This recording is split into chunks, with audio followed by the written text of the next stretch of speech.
Sweater और बनियान के बाद पतलून की बारी आई और शहनाज और गिल की नजरें फिर बैक वक्त उठी।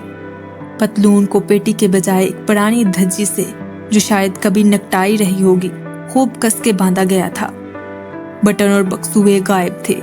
दोनों घुटनों पर कपड़ा मसक गया था और कई जगह खोंचे लगी थी, मगर चूंकि ये हिस्से ओवरकोट के नीचे रहते थे, इसलिए लोगों की इन पर नजर नहीं पड़ती थी। अब बूट और जराबों की बारी आई और एक मर्तबा फिर मिस शहनाज और मिस गिल की आंखें चार हुईं। बूट तो पुराने होने के बावजूद खूब चमक रहे थे, मगर एक पाँव की जुराब दूसरे पाँव की जुराब से बिल्कुल मुख्तलिफ थी। फिर दोनों जुराबें फटी हुई भी थीं, इस कदर के इनमें से नौजवान की मैली मैली एड़ियां नजर आ रही थीं। बिलाशुबा इस वक्त तक वो दम तोड़ चुका था। उसका जिस्म संगे मरमर की मेज पर बेजान पड़ा था। उसका चेहरा, जो पहले छत की समत था, कपड़े उतारने में दीवार की तरफ मुड़ गया। मालूम होता था कि जिस्म और उसके साथ रूह की बरहना होने ने उसे खजल कर दिया है और वो अपने हमजिनसों से आंखें चुरा रहा है।